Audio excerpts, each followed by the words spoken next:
العالمین والصلاة والسلام علی اشرف خلق اللہ و سید المرسلین وعلی آلہ وصحبہ اجمعین۔ رب اشرح لی صدری ویسر لی امری واحلل عقدۃ من لسانی یفقہوا قولی۔ اللہم انفعنا بما علمتنا وعلمنا ما ينفعنا وزدنا علما۔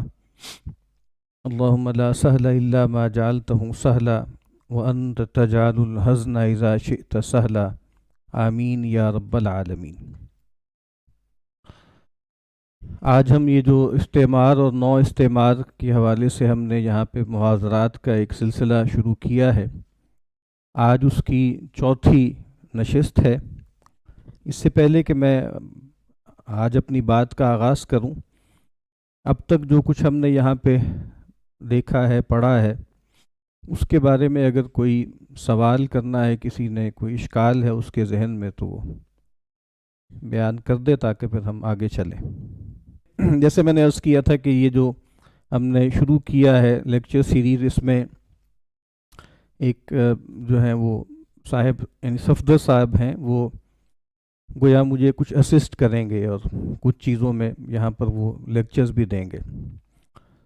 ماشاءاللہ بہت صالح نوجوان ہیں، بہت پڑھے لکھے، تو انہوں نے کچھ ان کی آبزرویشنز تھیں یہ جو یہاں پہ لیکچر سیریز ہو رہے ہیں اس کے بارے میں۔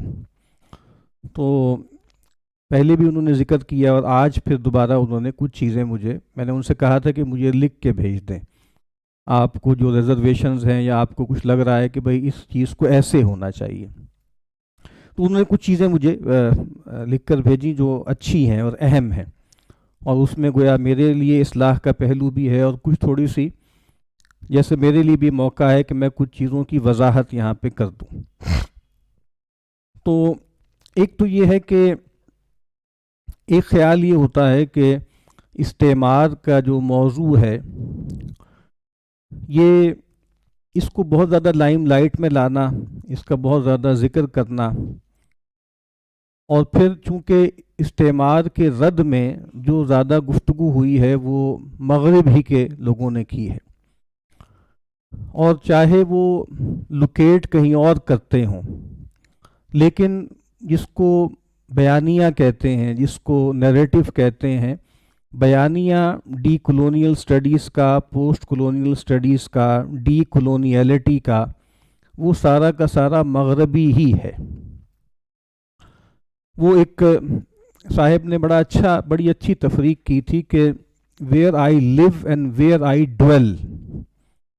تو بہت سے لوگ ہیں جو ہو سکتا ہے کہ جغرافیائی طور پر جو ہیں وہ ہارڈ کور یورپ میں نہ ہوں، مثال کے طور پہ وہ لیٹن امریکہ میں ہوں، یا وہ چائنا میں ہوں، یا وہ انڈیا میں ہوں، ٹھیک ہے، یا وہ سنگاپور میں ہوں، لیکن جو آپ سمجھ لیں کہ ذہن کے سانچے ہیں، وہ ایسے ہی لگتا ہے کہ جیسے وہ مغرب ہی کی ایکیڈیمیا کے بنائے ہوئے ہیں۔ تو کہیں ایسا نہ ہو نا کہ ہم، جس کو کہا جاتا ہے کہ ایک آفت سے نکل کر ہم کسی دوسری آفت کا شکار ہو جائیں۔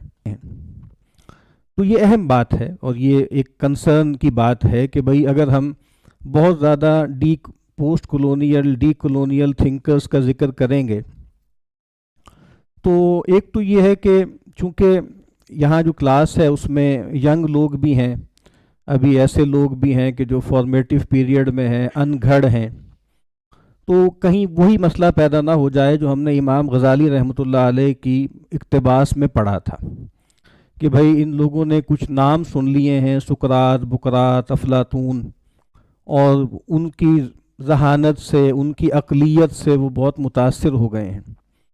تو یہ بہرحال واقعتاً ایک خطرہ ہے اور خطرے کی بات ہے، اور اس میں یہ بات کہ زیادہ بہتر طریقہ یہ ہے کہ جدیدیت کو موضوع بنایا جائے۔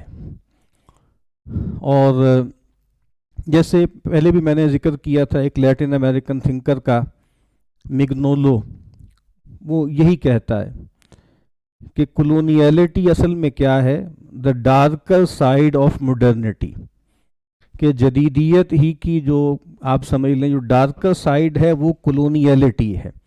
تو اصل جو ہے وہ موضوع بنانا چاہیے مڈرنٹی کو، ٹھیک ہے، جدیدیت کو.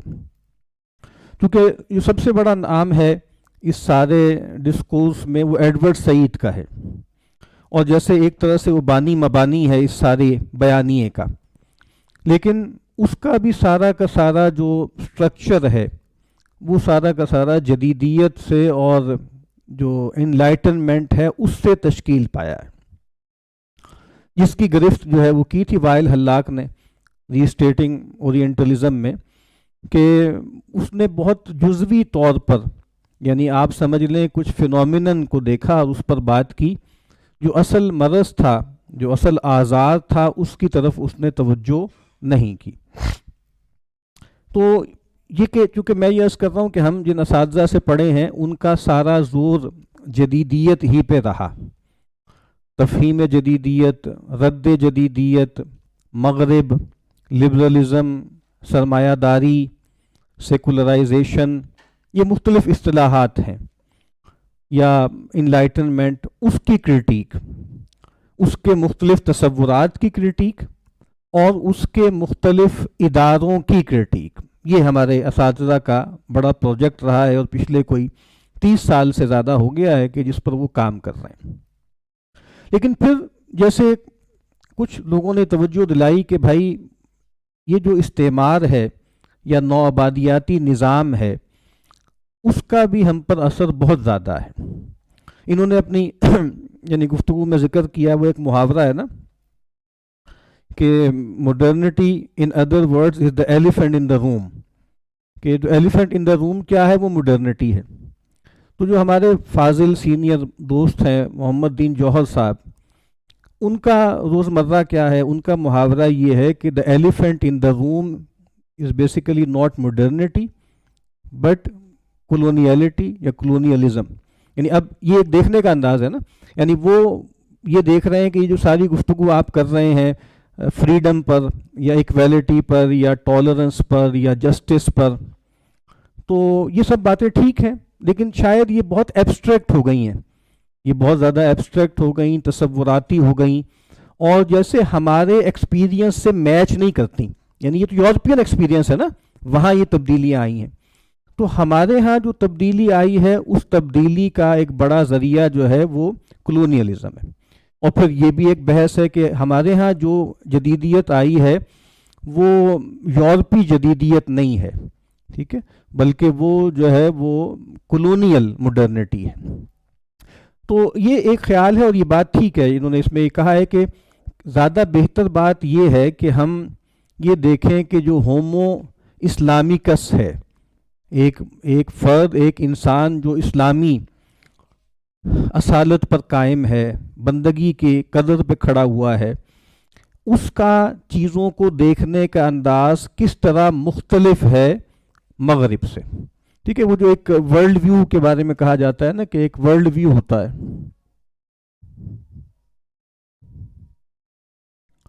اور شاید پہلے بھی میں نے عرض کیا تھا کہ بھائی 3 بڑے سوالات ہوتے ہیں، کہ ایک یہ ہے کہ الٹیمیٹ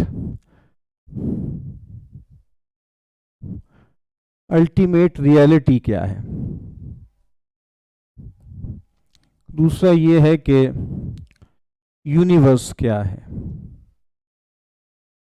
ایک اس کا کے لیے ایک اور لفظ یہ ہے کہ نیچر کیا ہے، یعنی ایکسٹرنل نیچر، جس کو مثال کے طور پہ ہم آفاق کہتے ہیں، اور تیسرا یہ ہے کہ ہیومن کیا ہے. ٹھیک ہے، یہ بھی نیچر ہے یہ، لیکن نیچر کون سی ہے؟ یہ انفس ہے. تو زیادہ بہتر طریقہ یہ ہے کہ ہم جیسے جکسٹپوز کر کے دکھائیں کہ ایک اللہ کا بندہ، ایک مسلمان، وہ جب ان چیزوں کو دیکھتا ہے تو اس کا دیکھنے کا انداز مختلف کیسے ہے. یعنی حقیقت کے بارے میں کیا نئے تصورات ہیں جو مغرب نے ہمارے اندر داخل کیے، کائنات کو دیکھنے کا کیا نیا تناظر تھا جو اس نے داخل کیا، اور انسان کو کس طریقے سے اس نے ری ڈیفائن کیا. تو یہ بہرحال ایک جو ہے وہ اچھی آپ سمجھ لیں کرٹیک ہے. اور اس طرح کے جیسے انہوں نے اس میں یہ بھی ذکر کیا ہے نا کہ جیسے ایک تھاٹ ایکسپیریمنٹ کر کے بھی دیکھنا چاہیے کہ اگر یورپ کے اندر یہ رینیسانس سے شروع ہو کے انلائٹنمنٹ تک یہ سارا سفر نہ ہوتا اور وہ تھرو اینڈ تھرو کرسچن ہوتا، مذہبی ہوتا، عیسائی ہوتا، اور وہ مطلب عیسائی یورپ امت مسلمہ کو کالونائز کرتا، تو کیا ویسے ہی نتائج نکلتے جیسے جو پوسٹ انلائٹنمنٹ آپ کہہ لیں جو مغرب تھا یا یورپ تھا، اس نے جب ہمیں کالونائز کیا ہے تو کیا نتائج نکلے؟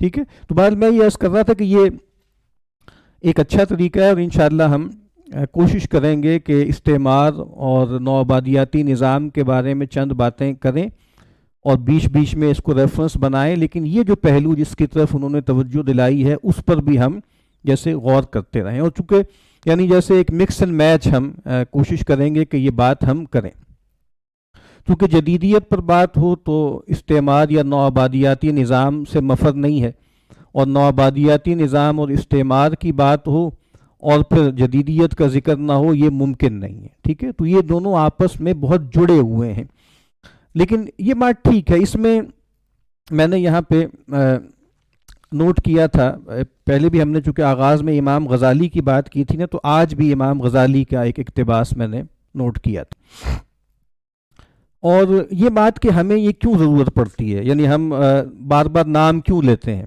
مغرب کے مفکرین کا ہم نام کیوں لیتے ہیں، تو یہ تو پھر وہی بات ہو گئی کہ جیسے ہم جو ہے وہ مغرب کا رد کرنے کے لیے بھی مغرب ہی کا کوئی استعمال کر رہے ہیں، تو الٹیمیٹلی تو فتح پھر مغرب ہی کی ہوئی نا، تو ہم ایسا کیوں کرتے ہیں؟ ایک تو اس میں وہی بات ہے کہ ہمارے حالات ہیں، اور ہم جن حالات میں ہیں اور جو ہمارا تناظر ہے اس میں مغرب اب بہرحال ایک معیار ہے۔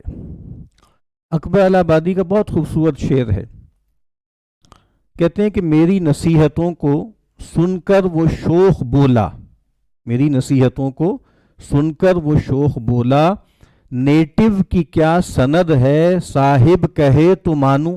کیا خوبصورت شعر کہ نیٹو کی کیا سند ہے صاحب کہیں تو مانوں۔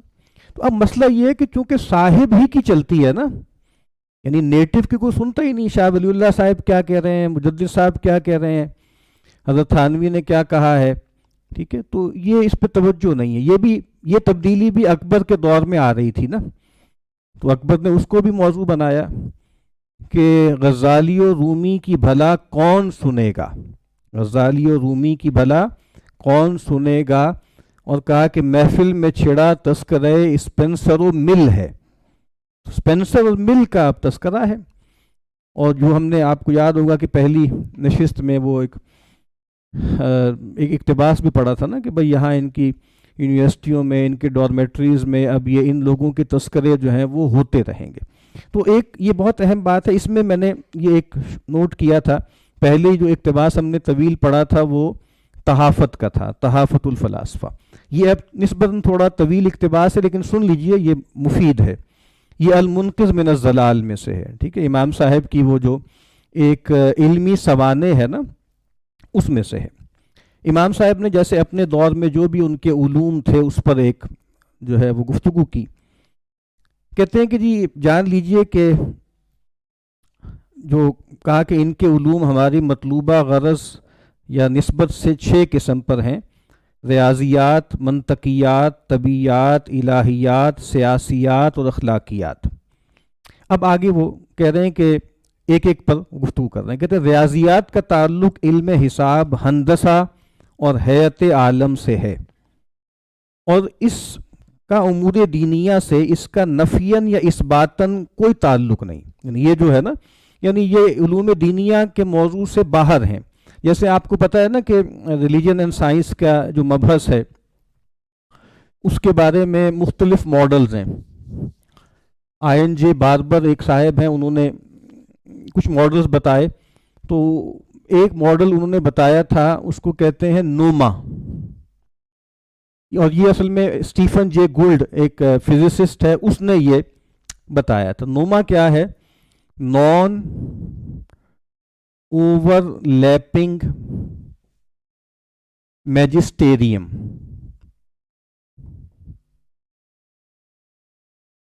یعنی ایک دائرہ یہ مذہب کا ہے اور ایک دائرہ یہ سائنس کا ہے. ٹھیک ہو گئی بات؟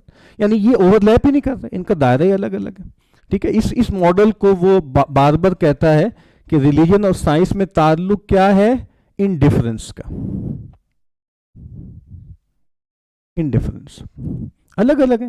تو یہاں امام یہی کہہ رہے ہیں کہ دیکھیں ان کا امور دینیہ سے نفیاً یا اثباتاً کوئی تعلق نہیں, بلکہ یہ برہانی علوم ہیں. برہانی جس کا تعلق دلیل سے ہے. ٹھیک ہے, جن کے جاننے اور سمجھنے کے بعد ان کے انکار کی کوئی وجہ نہیں. 2 + 2 4 ہوتے ہیں, بس ایک دفعہ یہ بات کہہ دی گئی تو بس مان لی گئی. ایک جو ٹرائنگل ہے اس کے 3 اینگل ہوتے ہیں, تینوں کا مجموعہ 180 ہوتا ہے, بس ٹھیک ہے, ایک بات آپ کو بتا دی گئی.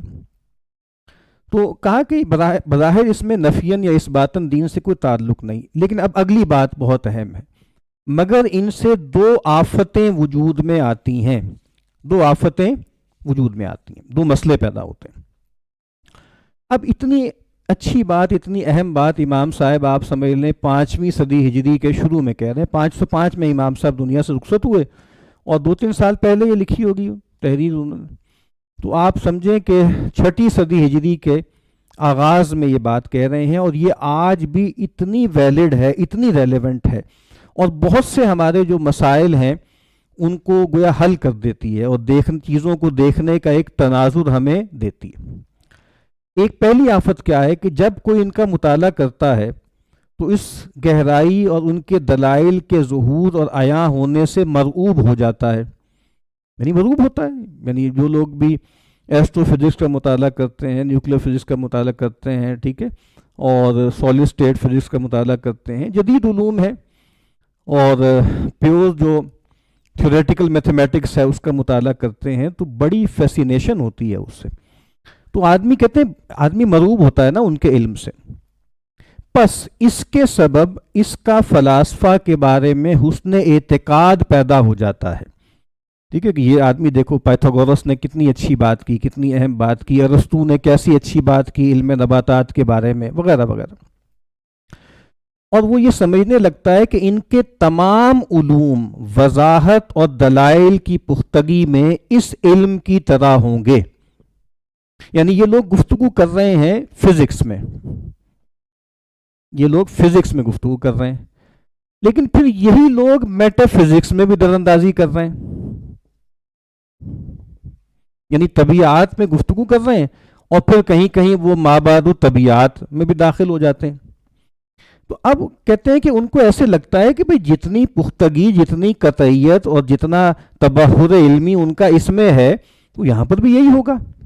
ٹھیک ہے نا. تو مثال کے طور پہ, یعنی ایک انٹرنیشنل مثال لے لیں, مثال کے طور پہ رچرڈ ڈاکنگز ہے اگر, ٹھیک ہے نا, تو بڑا وہ جو ہے وہ سائنسدان ہے یا زولوجسٹ کہہ لیں, وہ ہے, لیکن اب وہ در اندازی کر رہا ہے میٹا فزکس میں بھی اور چیزوں میں بھی.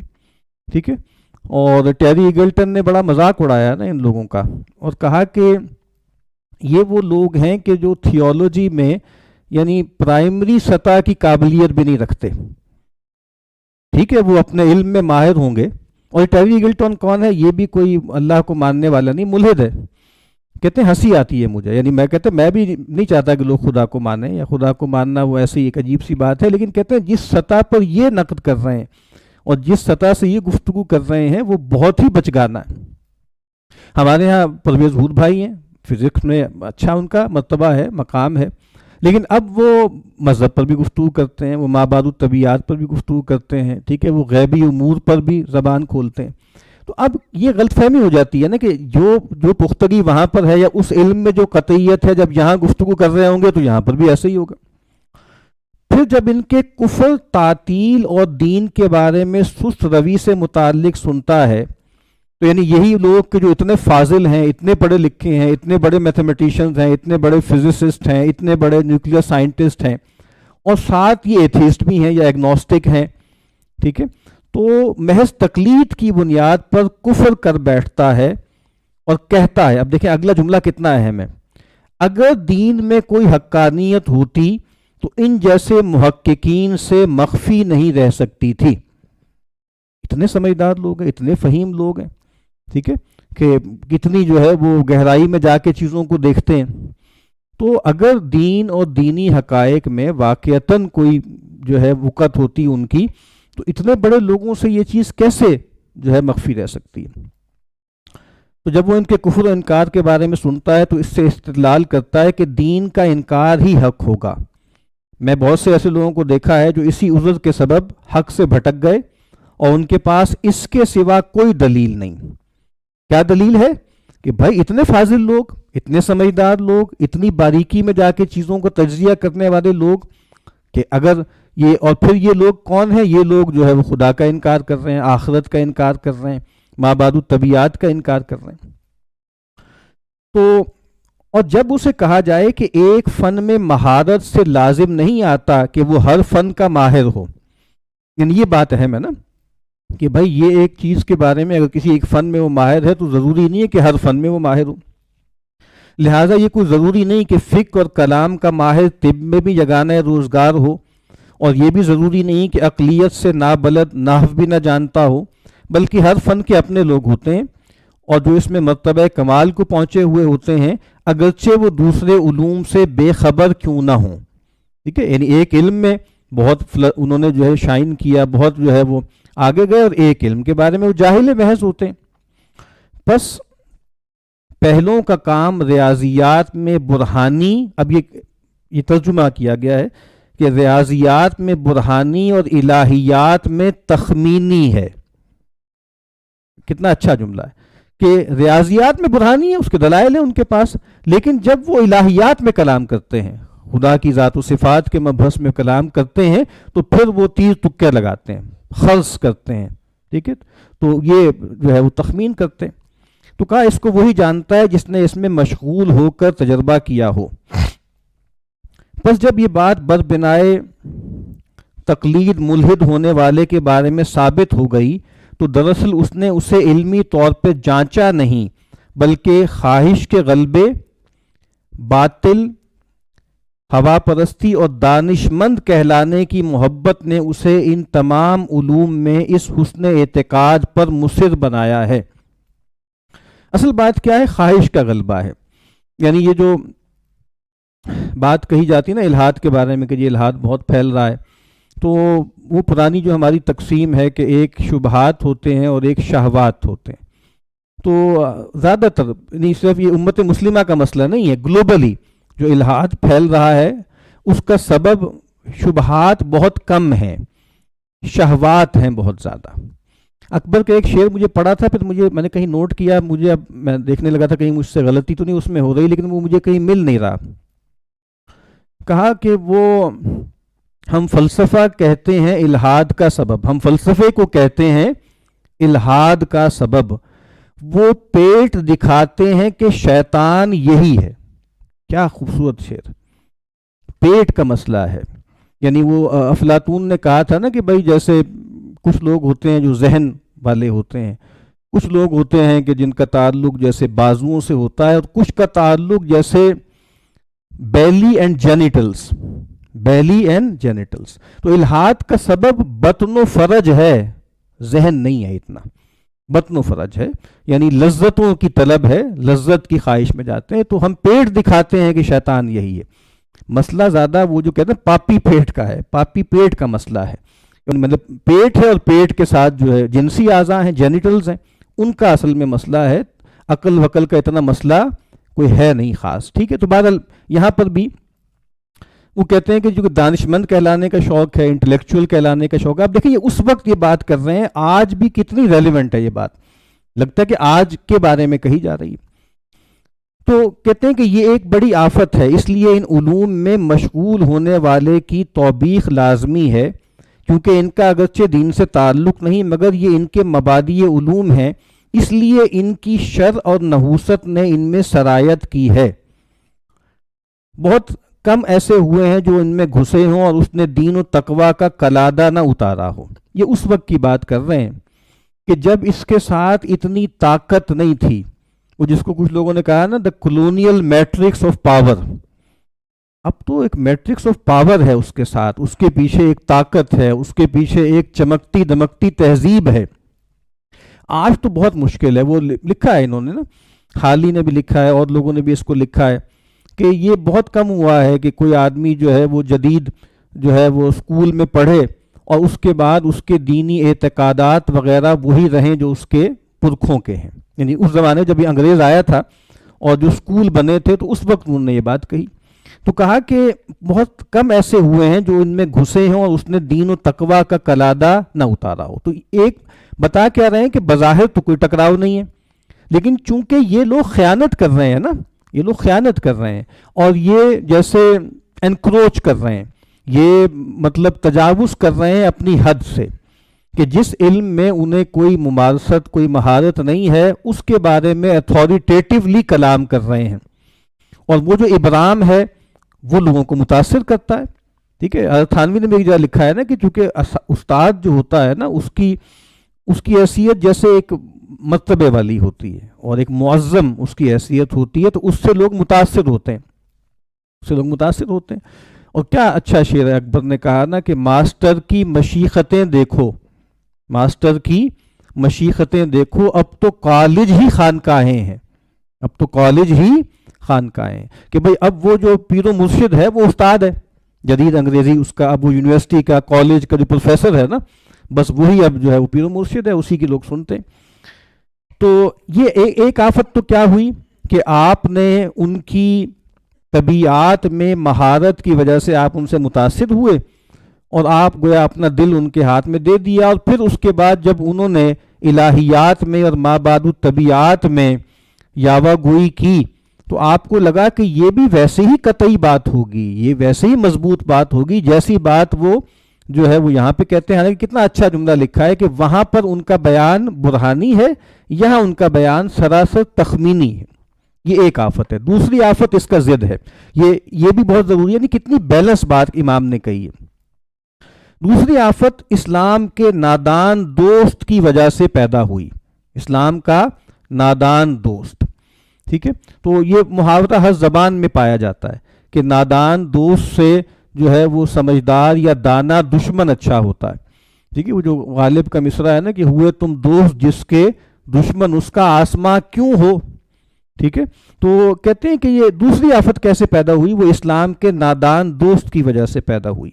اس کا خیال ہوتا ہے کہ ہر اس علم کا انکار کیا جائے جس کا تعلق ان سے ہو. کن سے؟ یہ جو لوگ مذہب کے بارے میں دریدہ رہنی کر رہے ہیں, خدا کا انکار کر رہے ہیں, لہٰذا وہ ان تمام علوم کا انکار کرتا ہے اور انہیں جاہل کہتا ہے.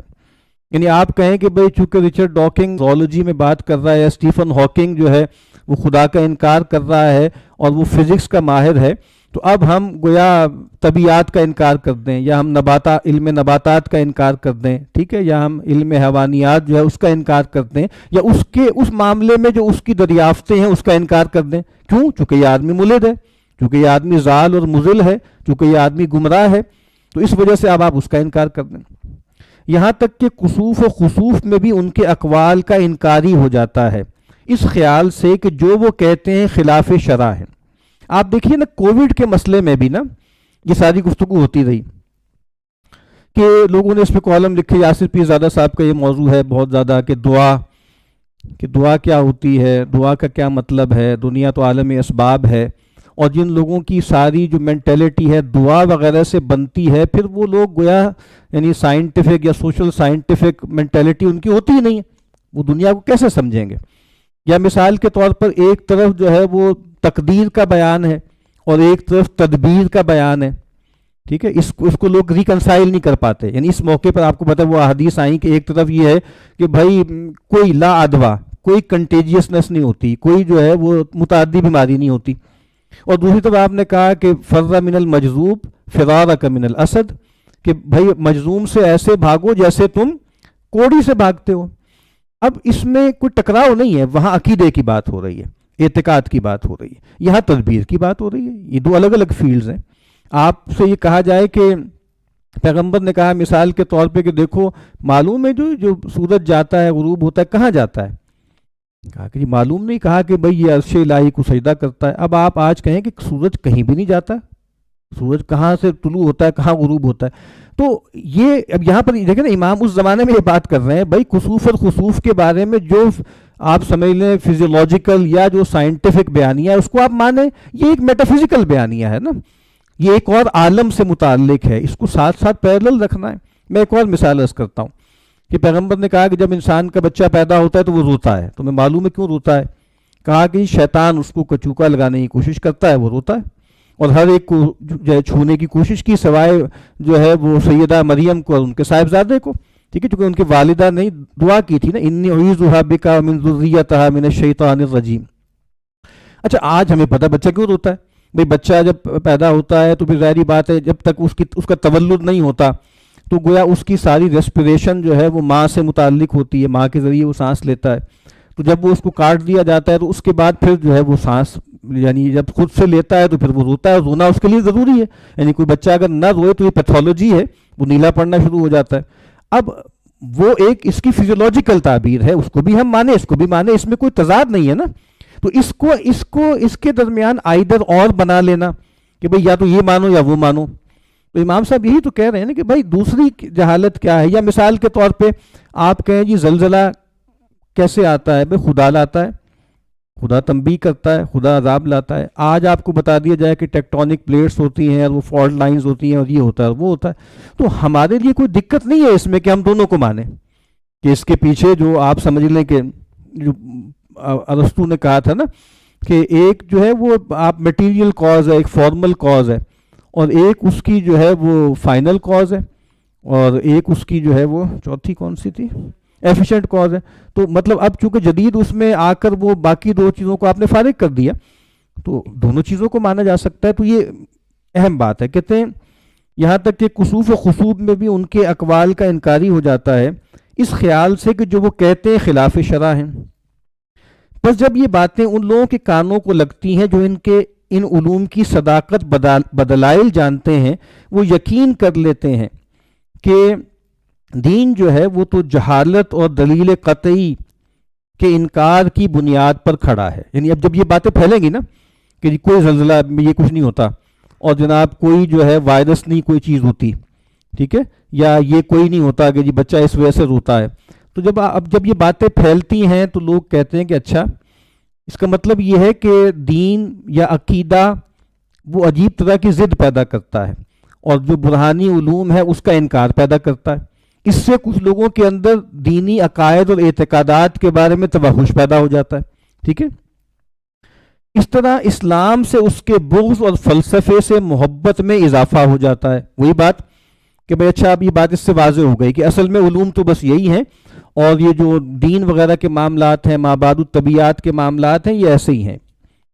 اور یقیناً دین پر بڑا ظلم کرتا ہے جو یہ سمجھتا ہے اسلام کی نصرت, یعنی جو یہ سمجھتا ہے کہ اسلام کی نصرت ان علوم کے انکار سے ہو جائے گی. یعنی اگر آپ ان علوم کا انکار کر دیں گے تو اسلام کی نصرت ہو جائے گی.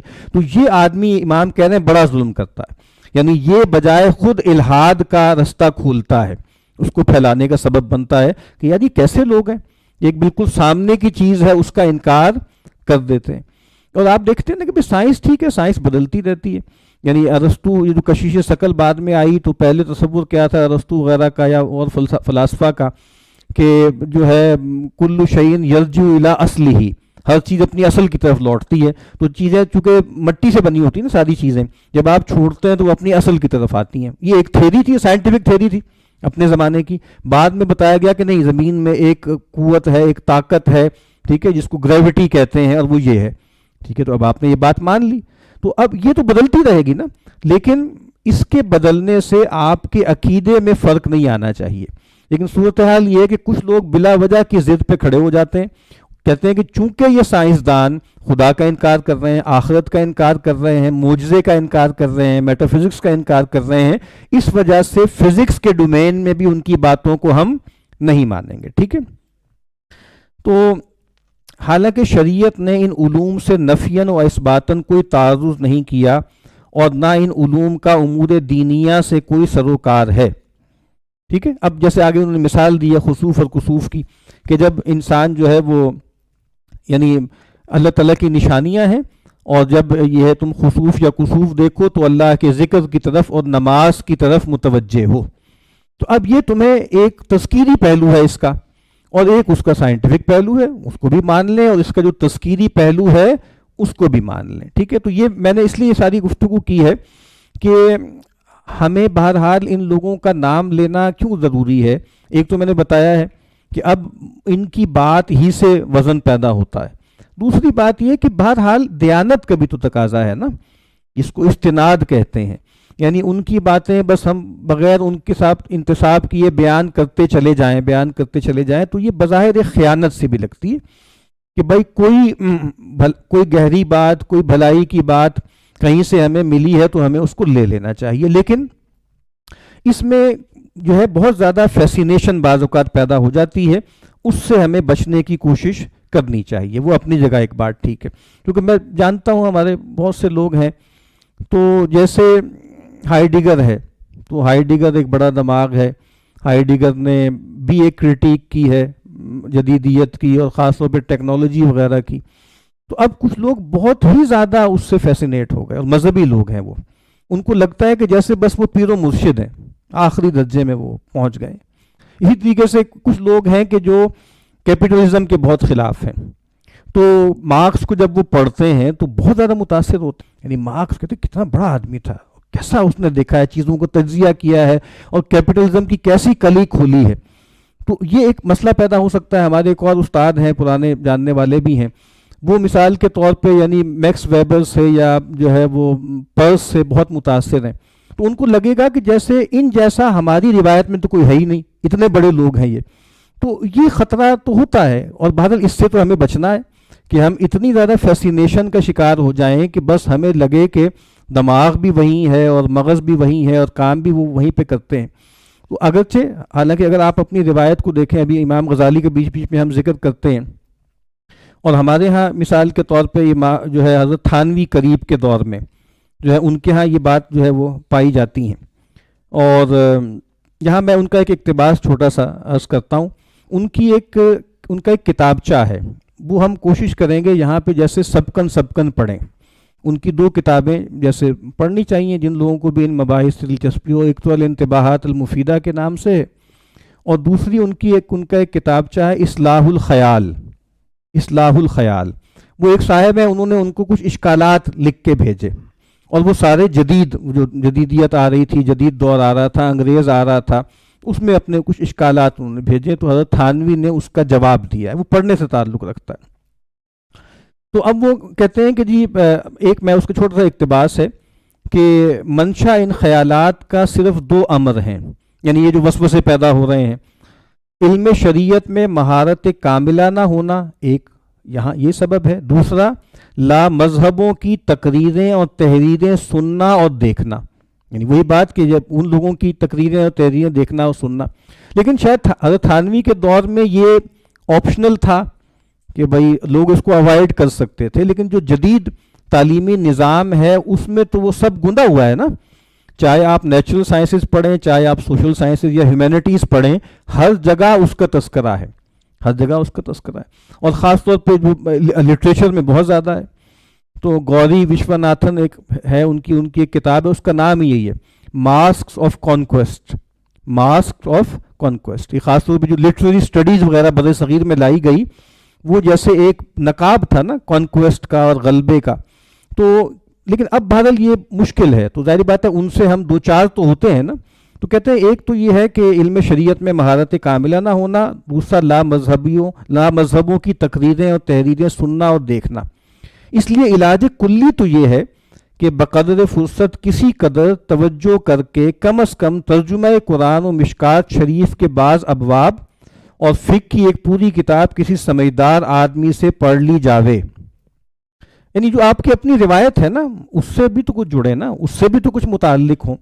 تو یہاں وہاں ایران توران کی اور دنیا کی سب جو ہے وہ چیزیں پڑھنے کا شوق ہے. آج کل ایک بڑا فیشن ہے جس کو کہا جاتا ہے آزاد مطالعہ. میں تو یہ آزاد مطالعہ کرتا ہوں، وہ جو چیز میں آتی ہے یہ کتاب یہاں سے اٹھا لیتا ہوں، وہاں سے اٹھا لیتا ہوں، یہاں سے پڑھ لیتا ہوں، وہاں سے پڑھ لیتا ہوں. اور مطلب جس دین کو ماننے والے ہیں، کہتے بھی ہیں کہ ہم مسلمان ہیں، اس کے بارے میں بالکل بنیادی خواندگی بھی نہیں ہے. تو کہتے ہیں بھائی اس کا ایک طریقہ تو یہ ہے کہ بھائی تھوڑی سی ایک بیسک لٹریسی تو پیدا کرو اپنے اندر ان علوم کے بارے میں. اور پھر کہتے ہیں کہ ایک پوری کتاب کسی سمجھدار آدمی سے پڑھ لی جاوے اور مدعیان تحقیق و تہذیب جدید کی تقریرات و تحریرات کو سمع و بصر تک نہ آنے دیا جاوے. تو یہ میں عرض کر رہا ہوں کہ شاید اس وقت یہ آپشن تھی کہ بھائی ان کی تحریریں اور تقریریں سمع و بصر میں نہ آئیں. اور اب تو آپ کو پتہ ہے نا کہ سب سے بڑی چیز جو ہے وہ تقریرات و تحریرات نہیں ہے. اب جو سب سے بڑی چیز ہے وہ تو یوٹیوب ہے. یعنی یوٹیوب ایک جہان ہے نا پورا. جو آپ سوچتے ہیں، جو آپ تصور کرتے ہیں، وہ آپ لکھیں گے تو اس کے بارے میں ہر طرح کا مواد آپ کو مل جائے گا. تو اب شاید یہ لوگوں کے پاس آپشن نہیں ہے کہ وہ اپنے آپ کو اس طریقے سے کوارنٹین کر لیں یا اپنے آپ کو اس طریقے سے آئسولیٹ کر لیں یا اس طریقے سے انسولیٹ کر لیں. یہ بھی ایک سبب ہے کہ ہمیں بہرحال ان لوگوں کے نام جو ہیں وہ لینے پڑتے ہیں. اور آگے میں نے وہ جو آپ کو کہا تھا نا استاد کا بڑا درجہ ہوتا ہے، تو وہ کہتے ہیں کہ یہ تجربہ ہے کہ ہم صحبت کے اخلاق و جذبات کا آدمی میں ضرور اثر آتا ہے. جو ہم صحبت ہوتا ہے نا، یعنی ایک عربی کا ایک محاورہ ہے نا کہ الطبع سلیم سراق، طبع سلیم سراق ہوتی ہے، چوری کرتی ہے، چیزیں ادھر ادھر سے لیتی ہے. تو کہتے ہیں کہ جو آپ کا صحبت کے اخلاق و جذبات کا آدمی پہ ضرور اثر ہوتا ہے، خاص کر جب وہ شخص ہم صحبت ایسا ہو کہ مطبوع و معظم بھی ہو. اور ظاہر ہے کہ استاد سے زیادہ ان خصوصیات کا کون جامع ہوگا. یعنی استاد، اس کی صحبت بھی ہے اور وہ مطبوع بھی ہے، اس کتابیں ہیں اور معظم بھی ہے. اور اب تو آپ کو پتہ ہے ماڈرن یونیورسٹی میں تو ٹیچر ایک پاور پوزیشن ہے نا. ٹیچر پاور پوزیشن یعنی جو اصل میں جب حضرت تھانوی یہ بات کر رہے تھے اس وقت اس کا مطلب کچھ اور تھا کہ بھائی استاد سے ایک محبت اور تعظیم ہوا کرتی تھی. اب تو استاد کے ساتھ جو تعلق ہے وہ جیسے کسٹمر کا ہے. یعنی ہم جس یونیورسٹی سے میں نے MBA کیا تو وہ انہوں نے کہا نا کہ ہم جدید یونیورسٹی بنانے لگے ہیں، تو انہوں نے کہا کہ جی استاد کا نام ہم نہیں بولیں گے کہ استاد ہے، ہم اس کو کیا کہیں گے، ہم کہیں گے ریسورس پرسن ہے، استاد نہیں ہم کہیں گے. اچھا، اور ہم جو ہیں وہ اسٹوڈنٹس نہیں کہیں گے، ٹھیک ہے، ہم کہیں گے کہ جناب یہ جو ہیں وہ پارٹیسیپینٹس ہیں مثال کے طور پہ. یعنی اب تو یعنی وہ سارے ڈائنامکس ہی بدل گئے ہیں نا. لیکن چونکہ اب ایک اور چیز آ گئی ہے اور وہ گریڈز ہیں، ٹھیک ہے، اور گریڈز کی بنیاد پر وہ کاغذ کا ٹکڑا ملنا ہے، تو استاد ایک اب پاور پوزیشن ہے. یعنی اب وہ جیسے ہر چیز کے بارے میں کہا جاتا ہے کہ پہلے ہر چیز جو ہے وہ اقداری تھی، اب ہر چیز اقتداری ہے. پہلے ہر چیز جو تھی وہ بنیادی طور پہ every thing is ethical, every thing was ethical, every thing was moral. اب کیا ہے، ایوری تھنگ از پولیٹیکل. یہ جملہ بہت کہا جاتا ہے، اب ہر چیز پولیٹیکل ہے. اور یعنی خاص طور پہ تعلیم کے بارے میں تو یہ بات بہت کہی جاتی ہے کہ تعلیم ایک سیاسی انتظام ہے، تعلیم اب کوئی اخلاقی عمل نہیں ہے. تو بہرحال یہ بھی انہوں نے یہاں پر یہ بات کہی ہے. تو بہرحال میں یہ عرض کر رہا تھا کہ اس وجہ سے ہمیں ان چیزوں کو دیکھنا پڑتا ہے کہ ہم اس کا تذکرہ کریں گے. اور اس میں ہمارے پاس جو رول آف تھمب ہے نا، وہ کچھ روایتوں میں عبداللہ ابن عباس کا قول ہے اور کچھ روایتوں میں اس کو پیغمبر کی طرف منسوب کیا گیا ہے. وہ قول کیا ہے کہ ما من احد الا یؤخذ من علمه ویترک الا رسول اللہ. کوئی ایسا نہیں ہے کہ جس کے علم میں سے کچھ چیز لی جائے گی اور کچھ چیز چھوڑی جائے گی. کوئی نہیں ہے کہ ہم کچھ لیں گے کچھ دیں گے، الا رسول اللہ، سوائے اللہ کے رسول کے. اور زیادہ مشہور قول یہ امام مالک رحمۃ اللہ علیہ کا ہے کہ وہ مواجہ شریف کے سامنے بیٹھ کے درس دیا کرتے تھے اور بار بار یہ جملہ بولا کرتے تھے کہ کل یؤخذ و یرد الا صاحب ھذا القبر، کہ ہر ایک کی کوئی بات ہم لیں گے، کوئی بات ہم چھوڑ دیں گے، ٹھیک ہے، پک اینڈ چوز کریں گے، ٹھیک ہے، اور انتخاب اخذ کریں گے اور رد کریں گے. الا صاحب قبر، سوائے یہ قبر والے صلی اللہ علیہ وسلم، ان کی تو ہر بات ہمارے لیے علی الرأس والعین. اس کے بعد پھر ظاہری بات ہے کہ جو اہل سنت ہیں وہ یہ سمجھتے ہیں اور یہ مانتے ہیں کہ عصمت جو ہے وہ خاصہ نبوت ہے، عصمت خاصہ نبوت ہے، اور پیغمبر جو ہے وہ خاتم النبیین ہے اگر تو خاتم المعصومین بھی ہیں. تو ہمارے لیے تو اس بات کو جاننے میں کوئی دقت نہیں ہے کہ اپنی روایت کے لوگ ہوں، باہر کے لوگ ہوں، باہر کے لوگوں کو لینے میں حذر زیادہ ہونا چاہیے، حذر زیادہ ہونا چاہیے. اور وہ میں نے علامہ اقبال کے کچھ اشعار یہاں نقل کیے تھے. یہ ایک شاید ان کی نظم سی ہے کہ کلیک شوریدہ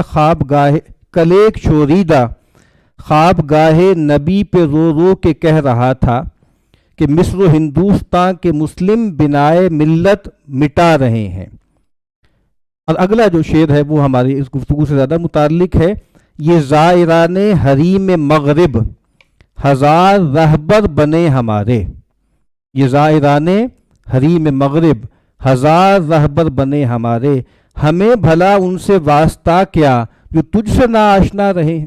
یعنی پیغمبر سے جو نا آشنا ہے نا، تو ہم ان سے متعلق نہیں ہو سکتے. اور کم از کم یعنی اتنی سمجھ ہمیں ہونی چاہیے. یہ سامز جو زبور کا ایک جملہ ہے کہ the fool says in his heart there is no God، یعنی خدا کا انکار اس سے بڑی سفاہت اور حماقت کوئی بھی نہیں ہے. یعنی یہ جو تصور ہے نا کہ بھئی خدا کا انکار جیسے کوئی ذہانت کی علامت ہے، یعنی سچی بات یہ ہے کہ ہمیں تو کبھی سوچتا بھی نہیں کہ کیسے گفتگو کریں، کیسے مکالمہ کریں.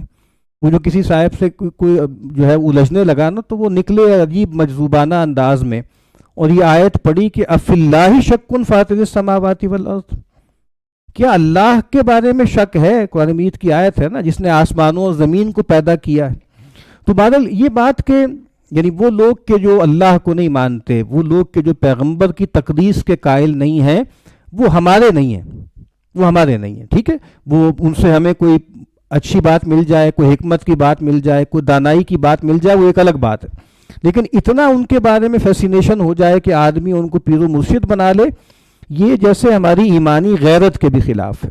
تو کیا اچھا شعر ہے کہ یہ زائران حریم مغرب ہزار رہبر بنے ہمارے، ہمیں بھلا ان سے واسطہ کیا جو تجھ سے نا آشنا رہے ہیں. اب اس میں نے جو ہم نے طے کیا تھا کہ آج ہم نے گفتگو کرنی ہے، وہ ابھی خیر شروع ہی نہیں ہو پا رہی. اور لیکن بہرحال یہ باتیں کرنا بھی ضروری تھا، اہم تھا، اس وجہ سے میں نے یہ باتیں آپ کے سامنے رکھی ہیں. کوئی سوال آپ نے کرنا ہے، کوئی بات پوچھنی ہے تو پوچھ لیں. مطلب انہوں نے 4 بتائے تھے اگر مجھے صحیح یاد آ رہے ہیں. جو سب سے مشہور ہے وہ کانفلکٹ والا ہے نا، جو مغرب میں ہے اور جو مغرب کے بیانیے میں آتا ہے، warfare between religion and science, church and science یا ریلیجن اینڈ سائنس. ایک یہ ماڈل ہے. دوسرا ماڈل جو ہے وہ انڈیفرنس کا ہے، جو میں نے ابھی ذکر کیا. تیسرا ماڈل ڈائلاگ کا ہے. اور ظاہری بات ہے یہ دونوں ساتھ ساتھ بھی چل سکتے ہیں کہ ڈائلاگ ہونا چاہیے. چوتھا جو ہے وہ خاصا خطرناک ہے، وہ انٹیگریشن والا ہے. تو جو ہمارے استاد ہیں باسط بلال کوشل صاحب، وہ بھی یہ ماڈل ذکر کرتے ہیں. اور وہ ان کا خیال یہ ہے کہ اقبال اصل میں اس کے قائل ہیں.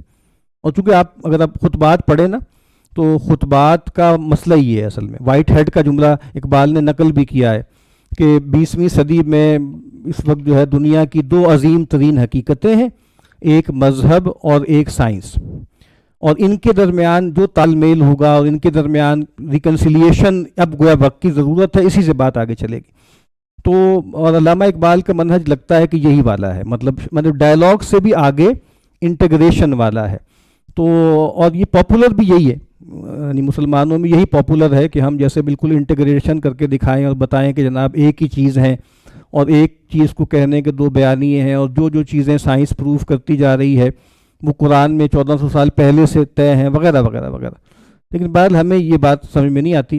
تو ڈائلاگ تک بھی ٹھیک ہے، اور بہت سی جگہوں پہ انڈیفرنس والا ہمیں تو لگتا ہے کہ یہ ماڈل بہرحال ٹھیک لگتا ہے.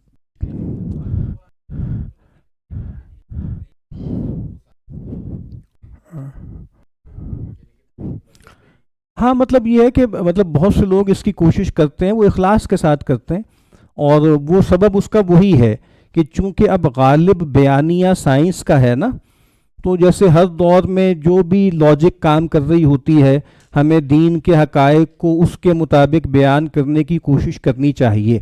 تو جو کر رہے ہیں وہ بھی کوئی اپنی طرف سے یعنی مطلب اچھا اپنی اخلاص سے ہی کام کر رہے ہیں، لیکن ہے یہ سلپری سلوپ. ہے یہ خطرناک راہ. کیونکہ مطلب سائنس کے بارے میں تو اب یہ بات مانتے ہی ہیں نا سب لوگ کہ سائنس کا جو میتھڈ ہے وہ فالسیفیکیشن پہ کھڑا ہوا ہے، اور مذہب اور قرآن کے جو معتقدات ہیں، جو عقائد ہیں، وہ فالسیفائی ہو ہی نہیں سکتے. تو آپ ایک ایسے ڈسپلن کو جس کی شرط فالسیفیکیشن ہے، ایک ایسی کتاب پر لاگو کرتے ہیں کہ جو فالسیفائی ہو ہی نہیں سکتی. تو یہ بڑی خطرناک سی بات ہے. اور یہ بات تو بڑی عام ہے کہ جناب وہ نیوٹونین فزکس جو تھی وہ بہت زیادہ وہ کنڈیوسو نہیں تھی نا میٹا فزکس کے ساتھ یا مذہب کے ساتھ. جو آئنسٹائن اور ہائزنبرگ اور کوانٹم میکینکس وغیرہ یہ بہت زیادہ اس کے ساتھ جو ہے پروبیبل ہو گئی ہیں، پلازیبل ہو گیا ہے مذہب. تو یہ خطرناک بات ہے. مطلب ہمیں کیا پتا 20 سال بعد وہ کوئی نئی موڑ مڑ جائیں اور یہ پتہ لگے کہ یہ ہم جھک مار رہے تھے نہیں کچھ اور چیز ہے، وہ بالکل ہی اس کے خلاف ہو جائے. تو اس میں احتیاط سے کرنا چاہیے. لیکن جو اس میں ایفرٹ کرتے ہیں وہ ان پہ کوئی تنقید کی بھی ضرورت نہیں ہے. مطلب بس ان کو بتانا چاہیے کہ یہ کام زیادہ احتیاط سے کرنا چاہیے، ورنہ بہرحال اس سے یعنی بہت زیادہ جیسے آپ کہیں نا کہ ہنسی بھی اڑتی ہے نا، ٹھٹھا بھی ہوتا ہے اہل مذہب کا کہ بھئی وہ محنت کرتے ہیں، کوشش کرتے ہیں، چیزوں کو دریافت کرتے ہیں، اور جیسے دریافت کر لیتے ہیں ہم جو ہے وہ قرآن کھول کے وہ بیٹھ جاتے ہیں کہ اس کا ذکر کہاں پر ہے.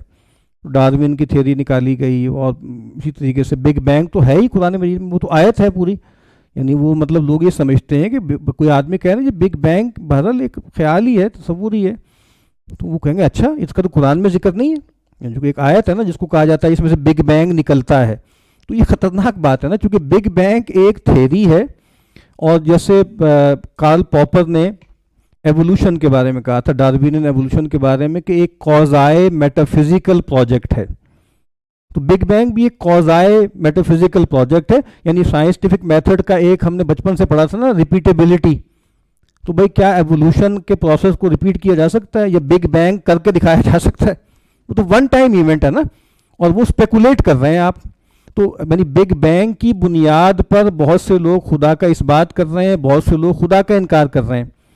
تو آپ اتنی کمزور جگہ پر کیوں کھڑے ہو جاتے ہیں جا کر کہ جس میں پھر بعد میں آپ کو شرمندگی جو ہے وہ محسوس ہو؟ دیکھیں یہ تو اس میں مسئلہ یہ ہے نا، کچھ لوگوں کا خیال یہ ہے کہ بھئی ایک تو یہ کہ ایوولوشن ہوا ہے، وہ تو بہت سے لوگ مانتے ہیں کہ ایوولوشن ہوا ہے، ارتقاء ہوا ہے، نظر بھی آ رہا ہے، قانون فطرت ہے وغیرہ وغیرہ. مسئلہ جو ہوتا ہے وہ ڈاروینین ایوولوشن کا ہوتا ہے. تو اب بہت سے کرسچنز ہیں جو یہ کہتے ہیں کہ بھئی یعنی یہ گاڈز وے آف کریشن ہے یہ ایوولوشن، اس طریقے سے وہ ریکنسائل کر لیتے ہیں. لیکن بہرحال ہمیں مشکل لگتا ہے، یہ مشکل لگتا ہے ڈاروینین ایوولوشن کو بہت کھینچ تان کے آپ قرآن سے ریکنسائل کر پائیں گے. تو وہ جو اکبر نے کہا تھا نا کہ جہاں تھے حضرت آدم وہاں بندر اچھلتے ہیں، تو یہ مشکل بات لگتی ہے. ٹھیک ہے. اور کہا منصور نے خدا ہوں میں، ڈارون بولا بوزنا ہوں میں، ہنس کے کہنے لگے میرے ایک دوست فکر ہر کس بقدر ہمت اوست. تو مشکل ہمیں مشکل لگتا ہے، لیکن بہرحال کچھ لوگ کہتے ہیں کہ بھئی یہ جڑ جاتا ہے اس میں.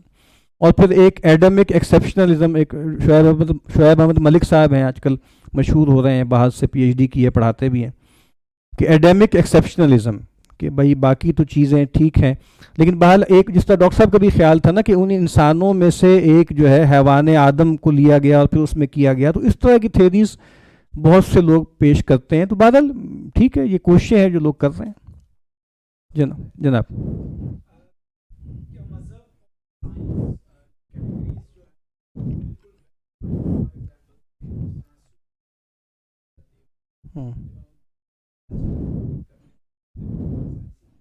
اوکلٹ سائنس بھی کر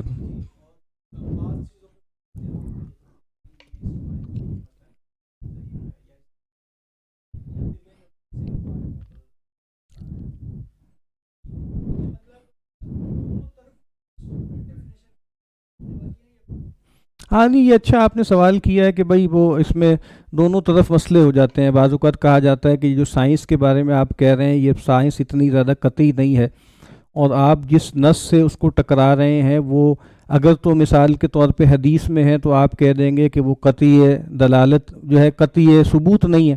اور اگر آپ قرآن مجید پر آئیں گے تو وہ کہہ دیں گے بھئی ظاہر بات قرآن کی کسی آیت کے بارے میں تو آپ یہ نہیں کہہ سکتے کہ قطعی ثبوت نہیں ہے. پھر آپ کہتے ہیں قطعی دلالت نہیں ہے، جو آپ نے اب تک سمجھا تھا وہ اس کو اس تھیری نے آ کے ریکٹیفائی کر دیا یا اس کو ٹھیک کر دیا. تو مطلب یہ بات تو بہرحال بتانے کی ضرورت ہے کہ سائنس اتنی بھی آبجیکٹیو نہیں ہے جتنا آپ سمجھتے ہیں، اس میں سبجیکٹیوٹی ہے، اور مذہب پیورلی سبجیکٹیو نہیں ہے، اس میں آبجیکٹیوٹی ہے. یعنی علامہ اقبال کا پروجیکٹ مجھے ایسے ہی لگتا ہے کہ انہوں نے اسی کی کوشش کی ہے کہ کچھ سائنس کے اندر سبجیکٹیوٹی داخل کر دی، اور داخل کیا کر دی ہے اس کے اندر، اب تو خود ثابت ہے، اور مذہب کو بتایا کہ مذہب جو ہے اتنا سبجیکٹیو نہیں ہے بلکہ آبجیکٹیو ہے. تو یہ جیسے ایک طریقہ ہے، ایک میتھڈ ہے ان کو قریب لانے کا، اور وہی ڈائلاگ والا معاملہ کہ بھائی یہ کوئی ایک دوسرے کی طرف پیٹھ کیے نہیں رہیں گے. اور چونکہ اب زیادہ بڑا مسئلہ جو پیدا ہو گیا ہے وہ پیور سائنس کا تو ہے ہی نہیں، اب تو ٹیکنو سائنس کا ہے. اس کے ذریعے جو اب ایجادات ہو رہی ہیں، جو گیجٹس بن رہی ہیں، اب تاثیر اس کی زیادہ ہے. اب تھیوریٹیکل بحثیں اتنی رہ نہیں گئیں، اب تو جو آپ سمجھ لیں کہ جو وجودی یا ایگزسٹانشل کرائسس ہے وہ سائنس کا نہیں ہے، وہ ٹیکنالوجی کا ہے. یعنی وہ گویا ہمیں اندر باہر سے بدل رہی ہے. چاہے ہم سائنس کے بارے میں بڑی صحیح پوزیشن بھی لے لیں تو ٹیکنالوجی ہمیں بہت متاثر کر رہی ہے. تو اب جیسے اقبال نے جب سائنس کی بات کی تھی، اب مجھے ایسے لگتا ہے کہ وہ ان میں سے بہت سی باتیں اب ریلیونٹ نہیں ہیں، لیکن اب ٹیکنالوجی نے جو مسائل پیدا کیے ہیں وہ ہیں. اور چونکہ اس کے بارے میں اہل مذہب زیادہ تر جو ہے وہ ایکسیپٹنس کی جگہ پہ کھڑے ہوئے ہیں، اور مطلب وہ مانتے ہیں اس کو. یعنی سادہ مسئلہ اوریانی اور فحاشی میں ہے مغرب میں، اور اس طرح کی چیزوں میں ہے. سائنس اینڈ ٹیکنالوجی تو ان سے لینے والی چیز ہے، ان سے استفادے کی چیز ہے. تو ٹیکنالوجی کی کرٹیک ہمارے مذہبی طبقات کے ہاں تقریباً نہ ہونے کے برابر ہے. اور خیال یہی ہے کہ جیسے یہ ویلیو نیوٹرل ہوتی ہے، ویلیو لیڈن نہیں ہے، اور بس یہ تو آلات ہوتے ہیں، اور آلات کے بارے میں فقہی حکم دیکھ لیں کہ کیا ہے. تو وہ جو آپ نے اس دن بھی پوچھا تھا نا، میڈیم از دا میسج والی بات، وہ شاید مطلب ابھی واضح نہیں ہے، تو ہو جائے گی آہستہ آہستہ. جی جی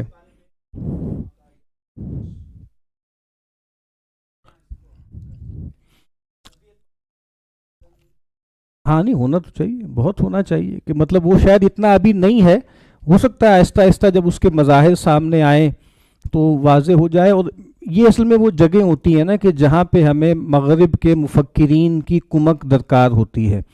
اور وہ چونکہ وہی ابھی ہم دیکھیں گے، وہ جو ایرو آف ٹائم ہے اس میں وہ ہم سے آگے ہیں، تو وہ بھگت چکے ہیں، اور وہ اس کی جو پیرلز ہیں اور جو اس کے ڈینجرز ہیں، اس کے باقی معاملات ہیں، وہ بھی دیکھ چکے ہیں. تو وہ جیسے ہمیں بہتر رہنمائی کر سکتے ہیں. اب یہاں پہ جو ہے ہمیں ان سے چیزیں لینی پڑیں گی نا، کہ انہوں نے بھگت کر کیا دیکھا ہے، تو کہیں ہم بھی اس ٹریپ میں نہ آ جائیں. تو اب ظاہری بات ہے کہ ٹرانس ہیومنزم ہے، یعنی اب یعنی یہ بات جو کہی جاتی ہے نا کہ مغرب میں انسان کے دو ہی ماڈل ہیں، ایک ماڈل ہے حیوان کا اور ایک ماڈل ہے مشین کا. جو انلائٹنمنٹ کا ہے ماڈل وہ مشین والا ہے، اور جو کاؤنٹر انلائٹنمنٹ ہے رومانٹسزم وغیرہ کا وہ ہے جانور والا. تو بس اب اسی کے اندر ہیں، یعنی انسان وہ جو اس کی اصالت تھی وہ تو ہو گئی ختم، گاڈس امیج والا قصہ تو ہو گیا ختم. تو اب تو لگتا ہے کہ مغرب میں اب یہ ایک لڑائی ہے، یہ ایک لڑائی ہے. اسی لیے آپ دیکھتے ہیں جو رومانٹکس ہیں ان کے ہاں وہ پریمیٹیوزم والے بھی ہیں، ان کے ہاں جو ہیں مثال کے طور پہ جو ڈی کلٹرنگ والے ہیں، ٹھیک ہے، اینٹائی کنزیومرسٹ موومنٹس ہیں. پھر ان کے ہاں جو ہے مثال کے طور پہ یعنی منیملزم والے لوگ ہیں، ٹھیک ہے. اسی طریقے سے یہ جو ڈی سکولنگ یا ان سکولنگ یا اینٹی سکولنگ، یہ سب بھی کیا ہے، یہ بنیادی طور پر ایک خاص طرح کا ریئیکشن ہے نا، لیکن ہے یہ اسی پیراڈائم میں. یعنی اس میں خدا غائب ہے، اس میں خدا غائب ہے. اور یہ جو ڈی کولونیل یا پوسٹ کولونیل یا پوسٹ ماڈرن جو تنقید ہے، ان سب تنقیدوں میں جو سب سے بڑا مسئلہ ہے وہ فرسٹ پرنسپلز کا غائب ہونا ہے. ہماری بات تو شروع ہی فرسٹ پرنسپل سے ہوگی نا، ٹھیک ہے نا. تو وہاں وہ فرسٹ پرنسپلز اب کوئی نہیں ہے. تو زیادہ تر جو پوسٹ کولونیلسٹ ہیں وہ پوسٹ ماڈرن ہیں، یا ان میں سے بہت سے ہیں جو مارکسسٹ ہیں.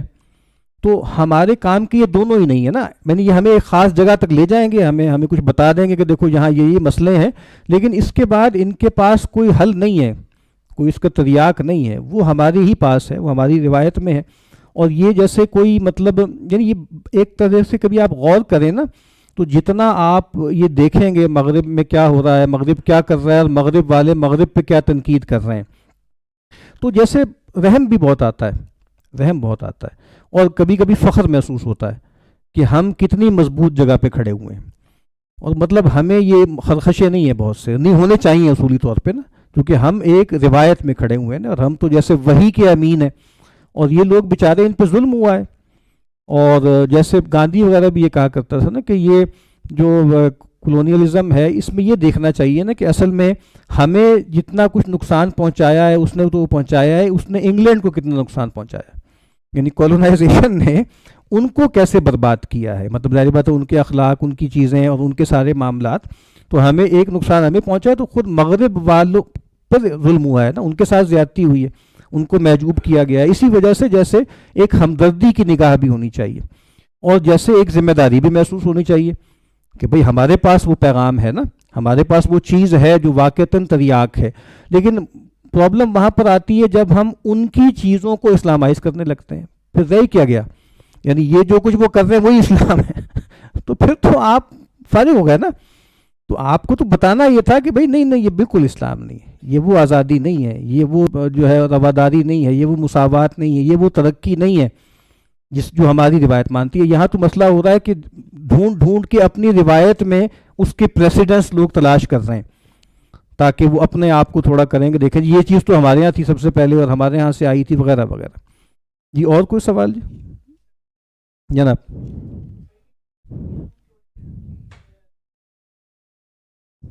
جناب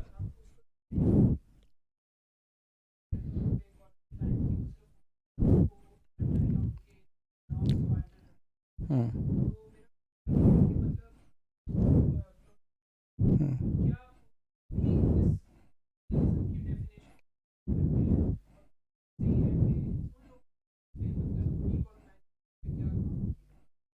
سارا کام ہی انہوں نے کیا ہے. یعنی مسلمانوں نے اس پہ کون سا کام کیا ہے؟ یعنی یہ جو سارا ڈسکورس ہے وہ تو یا تو بائی برتھ کرسچنز تھے جنہوں نے کیا ہے، لیٹن امریکہ وغیرہ کے لوگ ہیں، یا ہندو ہیں. زیادہ تر جو بڑے بڑے نام ہیں وہ سب ہندو ہیں. تو انہوں نے اس پر کام کیا ہے، اس پر گفتگو کی ہے کہ بھائی کیا کیا طریقے ہیں. وہ کوہن ایک آدمی ہے، اس کی کتاب بہت اچھی ہے، اس نے بتایا ہے کہ بھائی خاص طور پہ ایپسٹیمولوجی پر کیا کیا اثر ہوا ہے اس کا، اور کس طریقے سے باتیں ہوئی. مثال کے طور پہ یعنی جان لاک پر ہم نے بات کرنی بھی تھی الگ سے بھی. جان لاک نے کہا ہے نا کہ یعنی دو بنیادیں ہیں زیادہ تر. ایک یہ ہے کہ ان کا جو ہے وہ چائلڈش ہونا انڈینس کا، دوسرا ان کا سپرسٹیشس ہونا کہ ہم ایک خدا کو مانتے ہیں اور یہ ایسی دیویوں کو جس کے 100 ہاتھ ہیں وغیرہ وغیرہ وغیرہ. وہ تنقید کی ہے. تو اب وہ جو ہندو تھنکرز ہیں جو بظاہر مطلب نامینلی ہندو ہیں وہ اس پہ تنقید کر رہے ہیں کہ دیکھو کس طریقے سے وہ ایک برتری کی جگہ پہ کھڑے ہو کے ایک بائنری بنا رہے ہیں کہ جی ہم کھڑے ہوئے ہیں روشنی میں اور فیتھ میں اور یہ سپرسٹیشن میں، اور ہم ایڈلٹ ہیں اور یہ چائلڈ ہیں.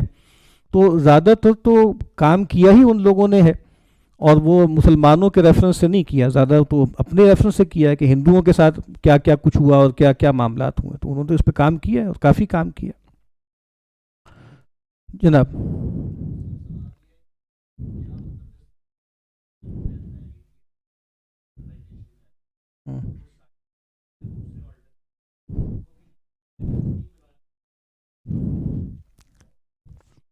ہاں یہ تو خیر پرانی بحث ہے نا کہ بھائی جو لوگ خدا یعنی خدا کا اگر آپ انکار کر دیں تو اس کا یہ مطلب تو نہیں ہوتا نا کہ آپ کسی کو پوجیں گے نہیں.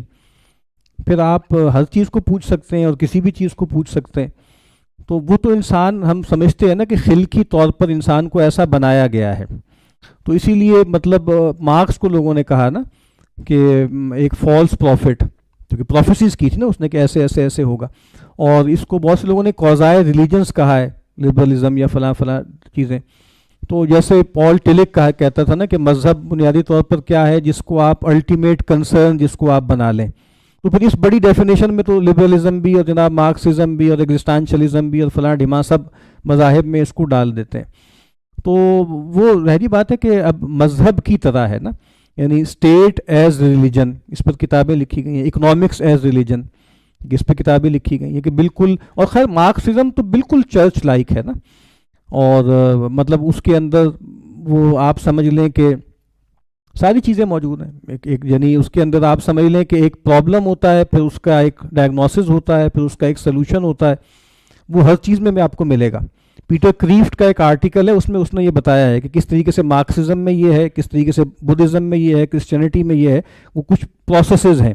ایک تجزیہ ہوتا ہے، پھر اس کے بعد ایک مرض کا جو ہے وہ تشخیص ہوتی ہے، پھر یہ بتایا جاتا ہے کہ اس کا سبب کیا ہے، پھر اس کا ایک علاج بتایا جاتا ہے. تو وہ جیسے یعنی بدھزم کے 4 ہیں نا کہ بھئی حیات جو ہے وہ غم ہے، اور غم کا جو سبب ہے وہ بنیادی طور پر جو ہے وہ آپ سمجھ لیں کہ اٹیچمنٹ ہے، اور اس کا حل کیا ہے کہ آپ تمام اٹیچمنٹس کو ختم کریں.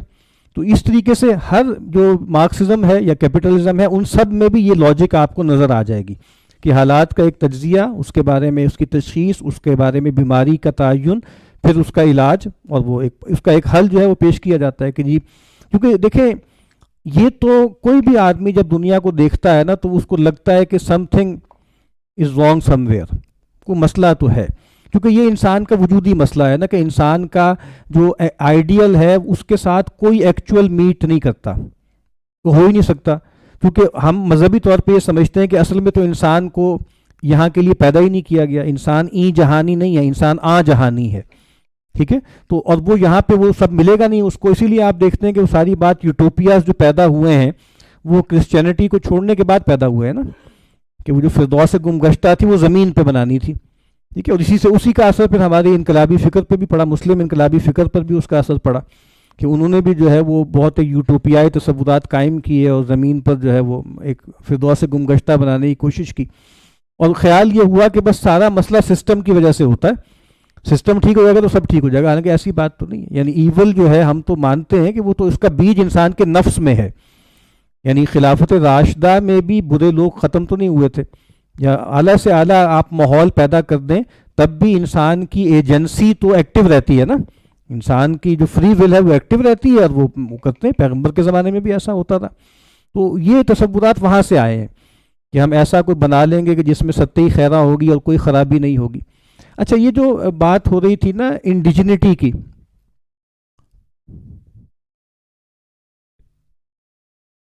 اور ایک اور جو چیز، ایک لفظ بہت فیشن میں ہے، سب آلٹرنیٹی.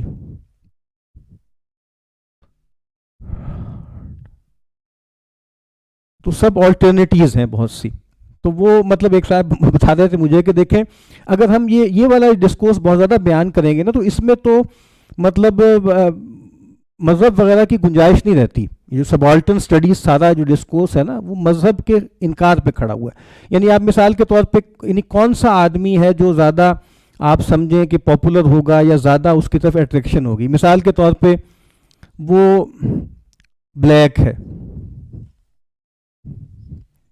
اس کے ساتھ وہ گے بھی ہے.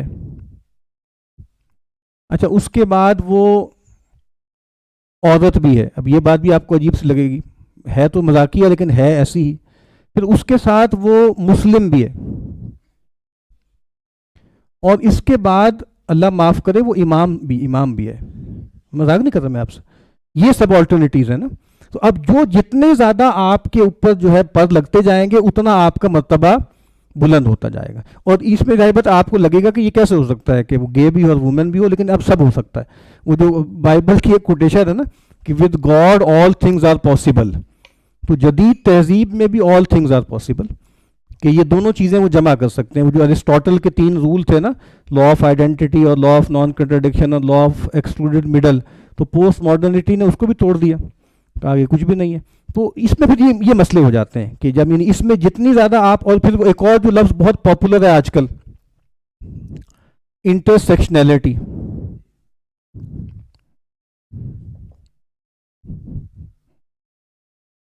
اور پھر آپ کو معلوم ہے سولیڈیرٹی لیفٹ کے ہاں بہت زیادہ ہے نا. جو مارچ ہوتے ہیں نا تو اس میں سارے ہی مارجنلائزڈ آ جاتے ہیں نا. مطلب ہوگا وہ عورت مارچ، لیکن اس میں ہجڑے بھی آ جائیں گے، اس میں گیز اینڈ لیگزبین بھی آ جائیں گے، اس میں جناب جو ہے وہ بھٹے والے بھی آ جائیں گے، اس میں مزدور بھی آ جائیں گے، اس میں قادیانی بھی آ جائیں گے. مطلب جو مارجنلائزڈ گروپ ہے نا وہ ان سب کی سولیڈیرٹی اب ہوتی ہے. تو میں پھر عرض کرتا ہوں کہ یعنی یہ اس کے پٹ فالز ہیں، یہ اس کی جیسے لینڈ مائنز ہیں نا. یعنی یہ جو سارا ڈسکورس ہے اس میں جیسے قدم دھیان سے رکھنا ہے نا کہ بھائی وہی بات کہ یہ کرا کے اینڈ میں انہی کے اگر دربار میں پہنچنا ہے تو یہ کوئی جو ہے کوئی اچھا سودا تو نہیں ہے. اور ہمارا مقصود بہرحال یہ نہیں ہے. ہمارا مقصود تو اپنے حوالے سے جسے کہتے ہیں نا کہ ایک بندگی کے تشخص پہ کھڑے ہو کر ہمیں بات کرنی ہے، اور پھر میں عرض کر رہا ہوں کہ اب یہاں وہاں سے ہمیں چیزیں لینی ہے، وہ ہماری ضرورت بھی ہے، اور مطلب ہمیں کچھ مفید بھی ہے وہ چیزیں، لیکن وہی بات ہے کہ اس میں وہی معاملہ کرنا ہے کہ چیزوں کو حذر کے ساتھ لینا ہے، بالکل آل آؤٹ ہمیں نہیں جانا۔ اب یہ جو آج ہمارا موضوع تھا نا،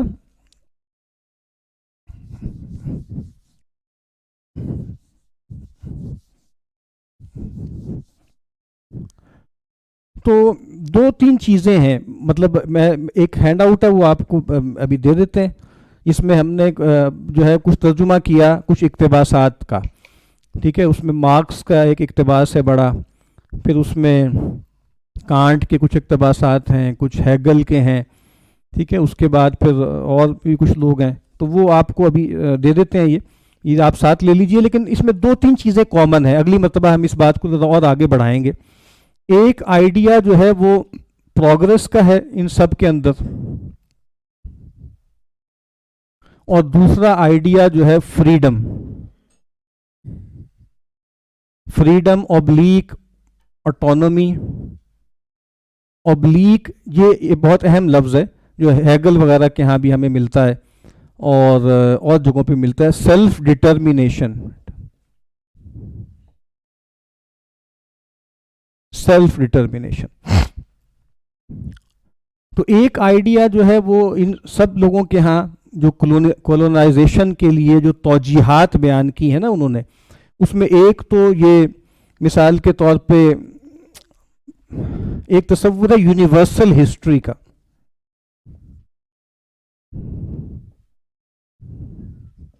یونیورسل ہسٹری کا، یہ ہیگل کے ہاں ہمیں سب سے پہلے بہت زور سے ملتا ہے، کہ انہوں نے جیسے ایک عالمی عالمگیر آفاقی ایک تاریخ کا تصور پیش کیا کہ تاریخ مختلف مراحل سے گزر رہی ہے اور ہم فلاں مرحلے پر ہیں، تو اس کو لینئر کانسیپشن بھی کہا جاتا ہے، لینئر کانسیپشن آف ہسٹری۔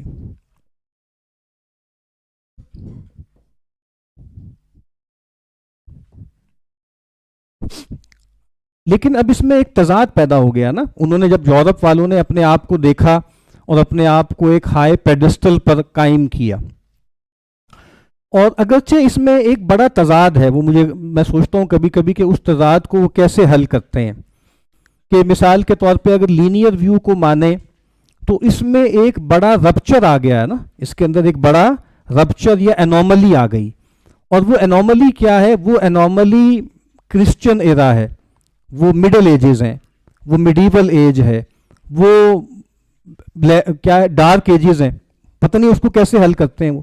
تو وہ یہ ہوگا کہ جیسے بس حادثہ ہوا کوئی اور ہم بس اندھیرے میں چلے گئے اور ہم دوبارہ ہم نے اپنے آپ کو ریکلیم کر لیا، ورنہ یہ ایک بڑا مسئلہ ہے نا، انوملی ہے کہ بھئی 1200 سال کو کیسے ڈیفائن کریں گے آپ، کیونکہ آپ تو شروع کرتے ہیں نا گریس سے اور پھر روم سے، اور اس کے یعنی روم کے بعد یعنی گریس کے بعد ہیلینزم ہے، پھر رومن ایج ہے، پھر اس کے بعد یہ ہے، تو یہ جیسے ایسے لگتا ہے کہ بس کوئی حادثہ ہو گیا، کوئی حادثہ ہو گیا اور کوئی ایک دم جیسے لوڈ شیڈنگ ہو جاتی ہے نا، یعنی پہلے روشنی میں تھے، پھر ایک لوڈ شیڈنگ ہو گئی 1200 سال کی، اور پھر انلائٹنمنٹ میں آ گئی، یہی ان کا کانسیپٹ ہے کہ ایک دم بیچ میں کوئی اندھیرا سا ہے، اور بہتر یہ ہے کہ اس کو نقش کوہن کی طرح مٹا دیا جائے، اور اس کو بہت زیادہ ڈیمونائز کیا گیا بہت، حالانکہ کتنے ہی لوگوں نے یہ بتایا ہے کہ اگر وہ نہ ہوتا تو یہ مغرب بھی نہ ہوتا، بالکل جڑا ہوا ہے، اور ویسے بھی ایبسلیوٹ رپچر کوئی نہیں ہوتا، ایبسلیوٹ رپچر کوئی نہیں ہوتا۔ مثال کے طور پہ ہم ایک مطلب چلتا ہوا بیانیہ کیا ہے، ہم فلسفے کے طالب علم ہیں، کہ جو فلسفے کا آغاز ہوا تو وہ کیا تھا؟ فرام مائتھوس ٹو لوگوس، ٹھیک ہے، یعنی فرام میتھ ٹو ریشنلٹی، مثال کے طور پہ۔ لیکن کیا مطلب افلاطون کو دیکھ لیں، سقراط کو دیکھ لیں، سقراط کی تو وصیت بھی موجود ہے نا کہ فلاں جو ایک دیوی تھی اس کے لیے ایک مرغا انہوں نے بھینٹ چڑھانا تھا، تو مرنے سے پہلے وصیت کر کے گیا تھا کہ فلاں دیوتا کو مرغا تم نے چڑھانا ہے بھینٹ۔ تو یہ کون ہے؟ یہ بہت انلائٹنڈ آدمی ہے نا، بہت عقلی آدمی ہے۔ تو کہنے کا مطلب یہ ہے کہ بھائی وہ گریک جو تھنکرز تھے بڑے بڑے، وہ پیگن بھی تھے، وہ ساتھ پیگن بھی تھے، اور وہ اس پورے ورلڈ ویو کو بھی مانتے تھے. ٹھیک ہے, تو اسی طریقے سے آگے آتے جائیں تو مثال کے طور پہ جو کرسچن ایرا تھا تو اس میں بہت کچھ رومن اثرات تھے جو آ گئے, بلکہ وہ تو خیر ایک لمبی بحث ہے کہ بنیادی طور پر جو ہے وہ رومز کرسچنائز نہیں ہوئے, کرسچینٹی رومنائز ہوئی ہے.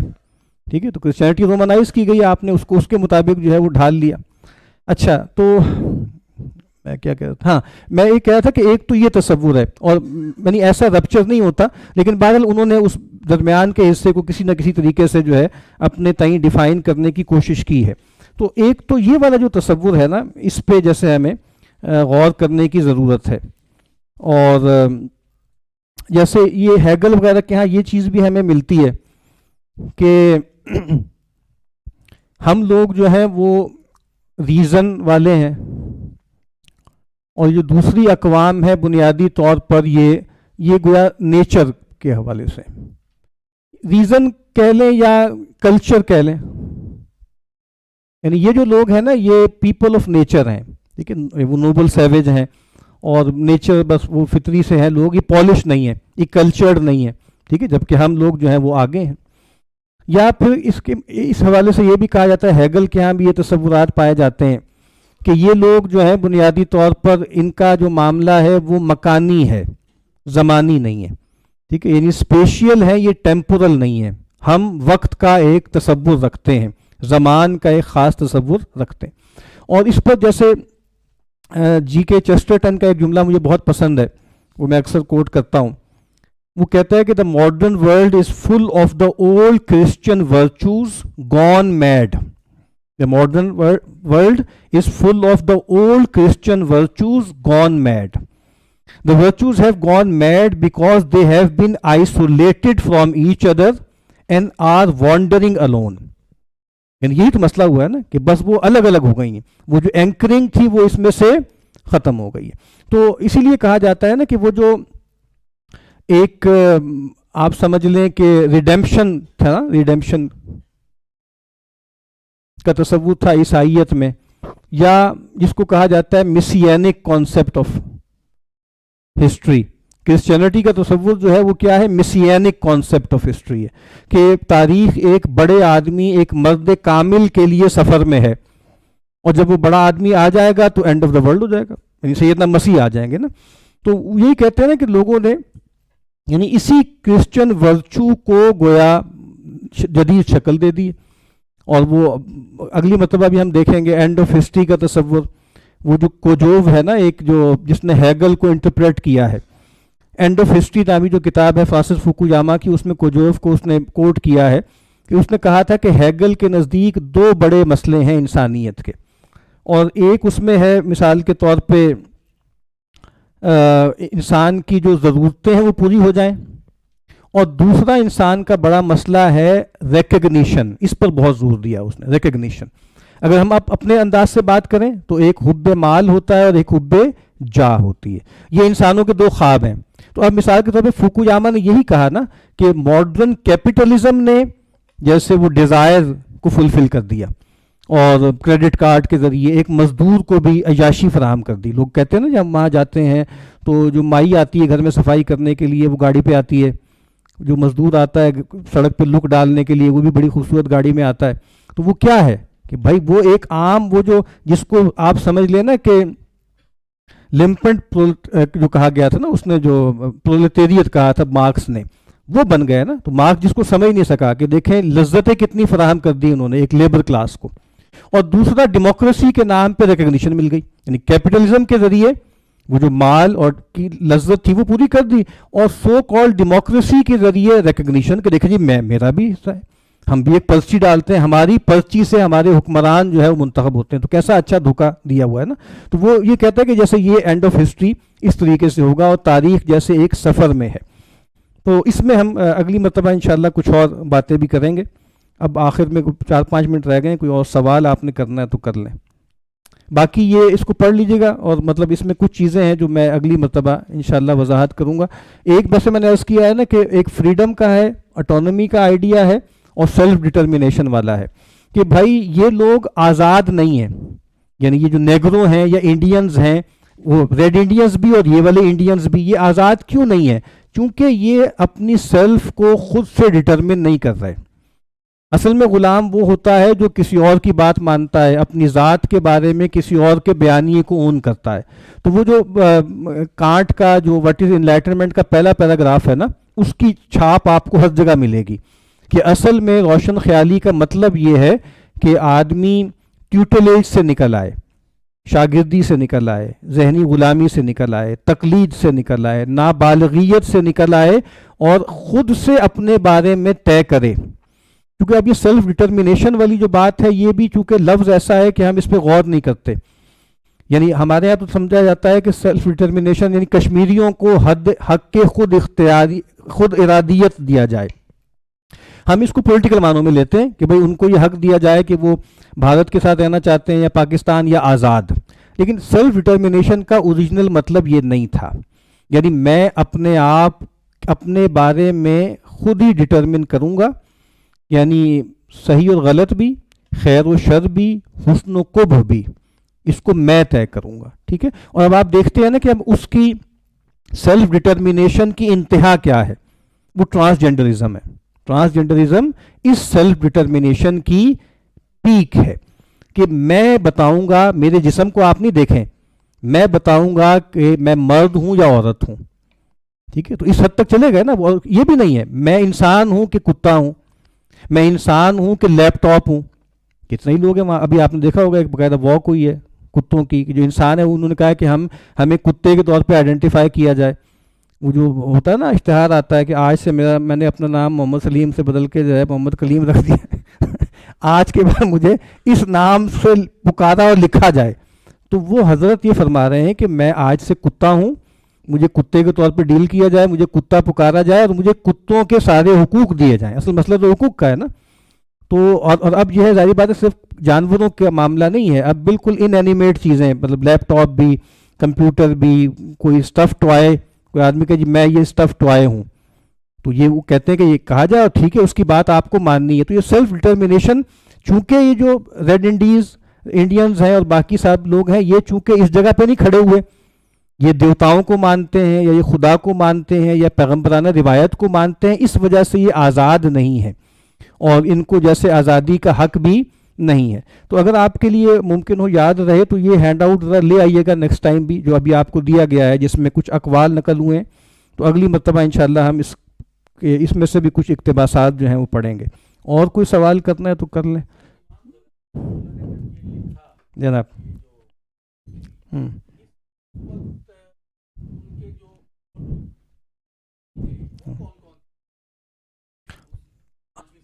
ہاں مطلب جو یونان اور یونان کے جو فلاسفہ تھے نا، ان کے اثرات مسلم فلاسفہ پر آئے تھے.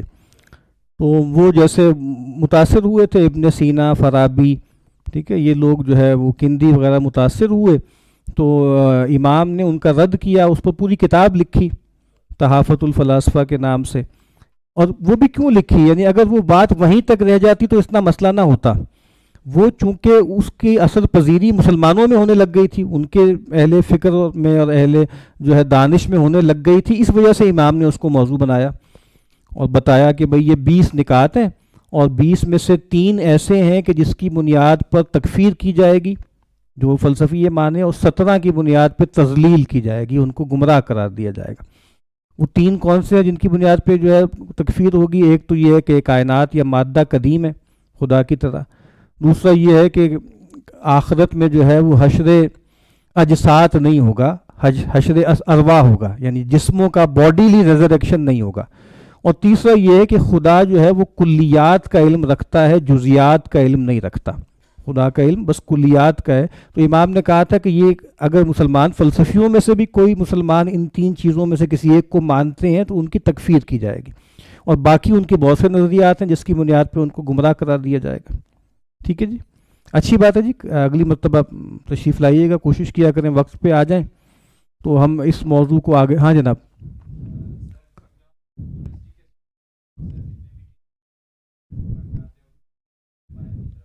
ہوں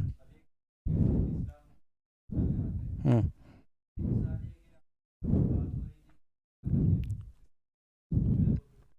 ہوں جناب.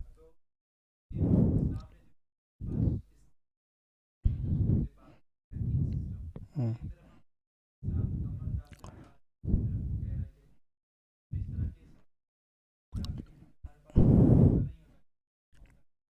جی یہ اچھا انہوں نے سوال کیا کہ اسلام ایک مکمل ضابطہ حیات ہے اور ہر چیز کا جواب ہے، اور جو بینکنگ کا مسئلہ ہے اگر اس میں سود ہے تو اس مسئلے کو اسلام کیسے حل کرتا ہے. یعنی سوال یہ پیدا ہوتا ہے کہ آلٹرنیٹو کیا ہے، سوال یہ کیا جاتا ہے.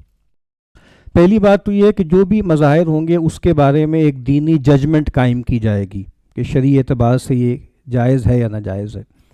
اگر وہ ناجائز ہے تو پھر ہمارا مسئلہ یہ نہیں ہے کہ ہم اس کا آلٹرنیٹو دیں. یعنی کوئی آدمی یہ کہے کہ یہ شراب میں بڑا مزہ ہے، بڑا لطف ہے، بڑا سکر ہے، اسلام نے اس کو حرام کیا ہے، تو شراب کا آلٹرنیٹو کیا ہے؟ تو شراب کا کوئی آلٹرنیٹو نہیں ہے، تو سود کا بھی کوئی آلٹرنیٹو نہیں ہے، اور آئیڈیلی صحیح معنوں میں بینک کا کوئی آلٹرنیٹو نہیں ہے. بینک اپنی ساخت میں ایک سودی ادارہ ہے. تو بہرحال جو کوشچن لوگ کر رہے ہیں وہ اخلاص کے ساتھ کر رہے ہیں. تو اصل بات تو یہ ہے نا کہ نہیں ہے ہمارے پاس اس کا آلٹرنیٹو، کیونکہ ہم اس چیز کو ٹھیک نہیں سمجھتے. یعنی کوئی آدمی یہ کہے کہ بھائی دیکھیں کعبہ گری یا پروسٹیٹیوشن ایک ادارہ ہے مغرب نے وہ بنایا ہے، تو اسلام میں اس کا کیا آلٹرنیٹو؟ اسلام میں کوئی آلٹرنیٹو نہیں ہے، اسلام اس کو کا رد کرتا ہے بس. تو ہر چیز اسلام کے ذمے نہیں ہے. یعنی ایک چیز آپ نے غلط بنائی، باطل بنائی، ویسے بھی مطلب اگر آپ کسی بھی لحاظ سے اس کو دیکھیں تو اس کا ضرر بہت زیادہ ہے نا. وہاں کے لوگ بھی یہ کہہ رہے ہیں کہ اس کا ضرر بہت زیادہ ہے. تو مطلب اسلام کے ذمے نہیں ہے اس کو آلٹرنیٹ دینا. تو بہت سی چیزیں ہیں جو باطل ہیں، شرک کا کوئی آلٹرنیٹ نہیں ہے، ٹھیک ہے. تو اسی طریقے سے کفر کا نہیں ہے، شراب کا نہیں ہے، سود کا نہیں ہے، جوئے کا نہیں ہے. تو یہ ایک فیلسی ہے. تو اسلام مکمل نظام حیات کا مطلب کیا ہے کہ بھئی جو اللہ تعالیٰ اپنے بندے کو جیسا دیکھنا چاہتے ہیں نا، اللہ نے اس کی ہدایت کا، اس کی زندگی گزارنے کا پورا سامان دے دیا ہے. کچھ تفصیل سے دیا، کچھ کے بارے میں اصول دے دیے. اب یہ کوئی ہماری ذمہ داری نہیں ہے کہ ہم ہر دور کے تقاضوں کے مطابق اپنے دین کو ٹیلر کرتے رہیں. تو ہمیں یہ بات مان لینی چاہیے کہ اسلام اس دور کے ساتھ کمپیٹیبل نہیں ہے، خلاص کمپیٹیبل نہیں ہے. تو اس کا کیا مطلب ہے؟ اس کا مطلب یہ ہے کہ ہم اس سے بچیں گے اور اس کو بدلنے کی کوشش کریں گے، نہ یہ کہ اس کو اپروپریٹ کریں. مسئلہ تو یہی پیدا ہو رہا ہے نا کہ ہر چیز کو اپروپریٹ کیا جا رہا ہے. ہم اس کے قائل نہیں ہیں، ہمیں تو انکار کی جگہ پہ کھڑا ہونا ہے. تو پرابلم وہیں سے پیدا ہوتی ہے کہ جب ہم اس کو گیون کے طور پہ مان لیتے ہیں اور پھر اس کے بارے میں کہ بھئی اس کو کیسے سیدھا پدرا کریں، تو وہ سیدھا پدرا نہیں ہو سکتا. وہ ایک عربی کا ایک جملہ ہے کہ الاسلام صالح لکل زمان و مکان. ٹھیک ہے، یہ بات ہر دور میں ایک بندگی کی زندگی گزارنا ممکن ہے، لیکن کیا اسلام ہر دور کے تقاضوں کے ساتھ لگا کھاتا ہے؟ بالکل نہیں. تو اسلام اس دور کے ساتھ کمپیٹیبل نہیں ہے، اس دور کی ایتھوس کے ساتھ. اور اسلام کو اگر رہنا ہوگا تو یا مسلمانوں کو رہنا ہوگا تو حالت غربت میں رہنا ہوگا. غربت یہاں اجنبیت کے معنوں میں، ایز اے اسٹرینجر رہنا ہوگا. یہ جو ضد ہے کہ ہر چیز میں ہم مین سٹریم میں شامل ہوں، مین سٹریم میں ہم کمپرومائز کیے بغیر شامل نہیں ہو سکتے. تو بس ہم اس بات کو قبول کر لیں، بس کیا اس میں کیا حرج ہے؟ لیکن یہ لوگ ماننے کو تیار نہیں ہیں. ان کو لگتا ہے کہ یہ کیا بات ہو گئی جی، ہمیں ہر جگہ پہ مقابلہ کرنا. نہیں، کوئی ضروری نہیں ہے. ہمیں اپنے دین ایمان کو بچانا ہے، باقی اس کے ساتھ دنیا کے ساتھ قدم قدم چلا کے چل سکتے ہیں تو ٹھیک ہے، نہیں چل سکتے تو نہیں ٹھیک. تو موجودہ دنیا کی عالمی طاقتوں کے ساتھ کوئی بھی دیندار آدمی نہیں چل سکتا، چاہے وہ عیسائی ہو، چاہے وہ یہودی ہو، چاہے وہ ہندو ہو، چاہے وہ بدھسٹ ہو. کسی دینی روایت کا ماننے والا، اس کے لیے موجودہ دور کی ایتھوس کمپیٹیبل نہیں ہے. اور یہ مغرب کے کرسچنز ہم سے بہتر جانتے ہیں کہ نہیں، یہ بات بننے والی نہیں ہے. ٹھیک ہے جی. وآخر دعوانا الحمدللہ رب العالمین.